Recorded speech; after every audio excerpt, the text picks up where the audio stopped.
Howdy gamers, old gamer guy here. Welcome to another Becastled video. This is night number 26 and we have an enemy strength of 116. At the end of my first hour impressions video we were on night number 10 and the enemies had a strength of 19. Here is that battle. So the point of this video basically is to just show you how this game escalates over time, and also to show a few things that I didn't put in that first video. I mentioned that this game reminds me of They Are Billions, and I still think that, but this game has a much more mellow learning curve, I would say. It's much more forgiving. I had a really hard time on one particular battle that unfortunately my recording got screwed up on, so I couldn't show that to you, but otherwise I've had a fairly easy time figuring this game out and staying ahead of the curve and, you know, keeping the battles reasonable, even if the enemies do some damage. I haven't seen too many technical difficulties so far, but we do have a couple of guys stuck in this tower here. There are doorways on these towers, and so to get these guys out of here I had to rotate the tower. So this is an easy enough issue to fix. Here you can see I built a stone staircase, but for some reason my workers were still unable to access that area down there until I built an extra gate. I have seen people using those stairs, but for some reason those buildings over there were classified as unreachable by my workers until I did that. But never mind that. This is the very next night, night number 27, and here you can see we have two different spawn points. They are both approaching the same area on the wall over here, so I have my troops gathered and we are going to handle this attack fairly easily once again. My people are now using fire arrows, which I could have had earlier if I had been smarter about it, but this is me we're talking about.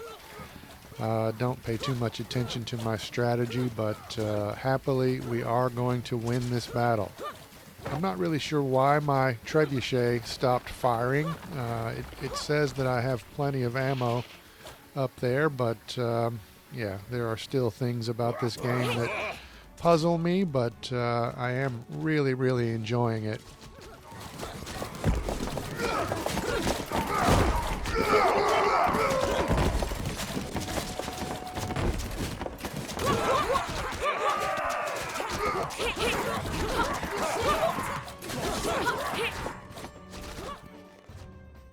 Now it looks like we have killed all the enemies except for that siege tower up next to the wall. Usually the siege tower would just self-destruct when all the enemies die, but the night was not ending, so I decided to bring my troops out beyond the wall to investigate, and there is another enemy over there by one of those spawn points, but I'm pretty sure that my people are not supposed to be running through the walls. Never mind that though. There's a guy over here with a ladder, so apparently he was important to the plan, but I guess he just missed the starting bell.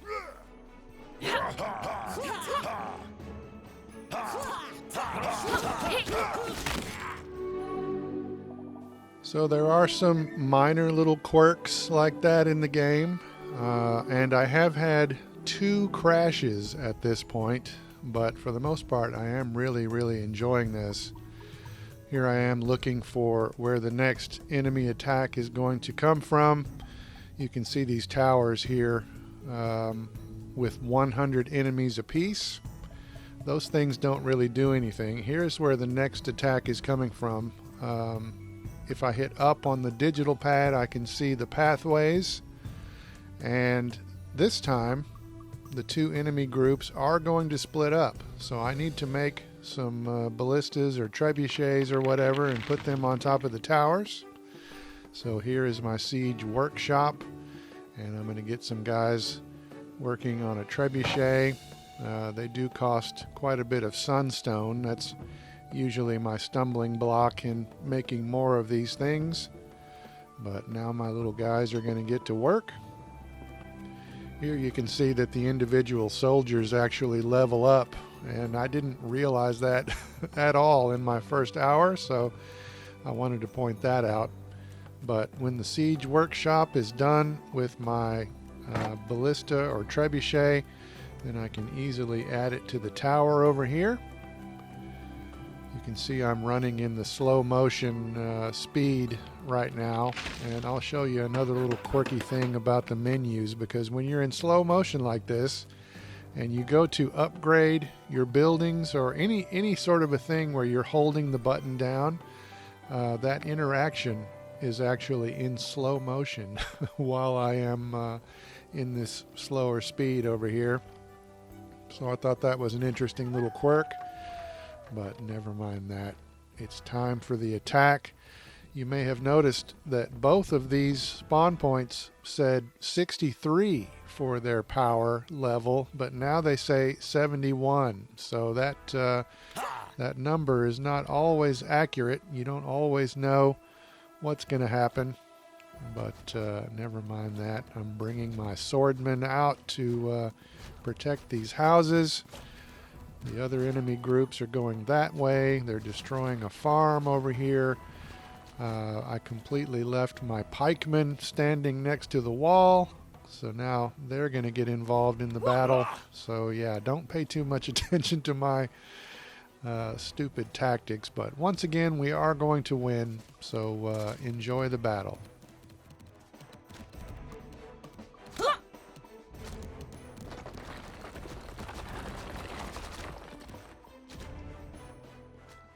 You can group your troops together, by the way, so I could group my swordmen and my pikemen together, and eventually I did do that, but at this point I was still being very lazy and just selecting each group individually.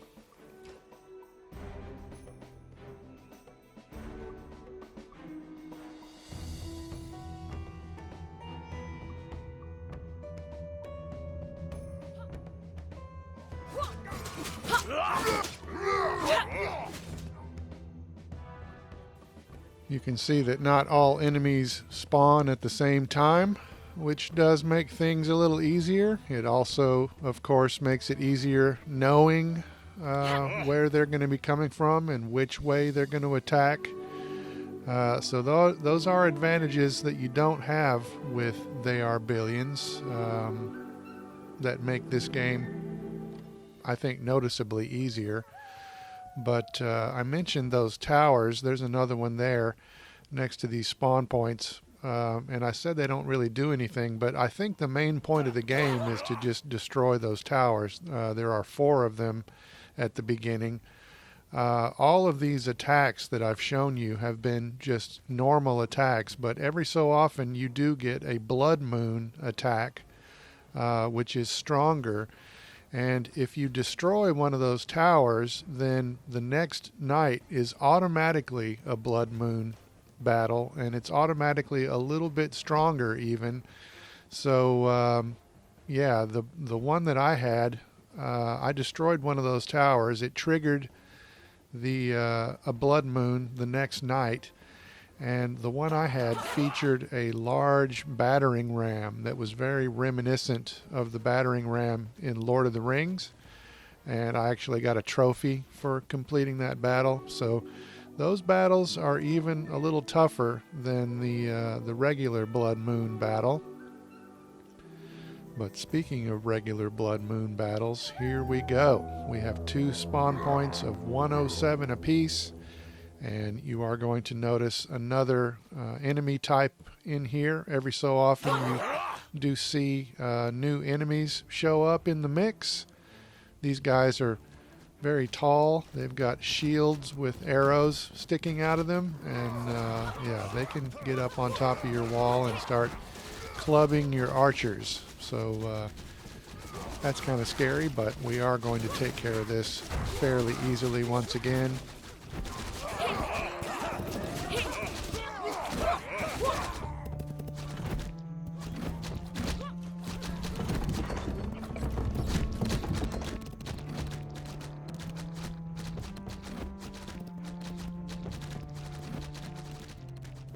At the end of that battle with the large battering ram, I think I only had like 4 archers left. So that may have been almost the end of my game. But I did manage to win, and ever since then, like I said, I have been staying on top of it. And even if my battles, as you can see, they're not very pretty, but we are going to win, and that's what counts. So we are approaching Halloween. This does sort of qualify as a Halloween game because we do have these creatures attacking at night, but usually I try to play something that's a little bit more overtly scary, like a Silent Hill game or a scary VR game. But this year so far I have not made a purchase like that. I still have some time though before Halloween, so I'm still thinking about it. I am going to post another Battlefield 6 video a little bit later today showing one of the new maps. They are already adding new maps. I think that game is a lot of fun. It's some of the most fun multiplayer I have played personally in quite a while. They just added a Battle Royale mode, which I have not checked out yet, but I'll try to do that. But yeah, never mind that. This video is about Becastled, and I do think this is a really good little game. Maybe not as deep as they are Billions, but also not as tough to learn. So yeah, check it out. I hope you've enjoyed this video. For now, as always, thanks for watching.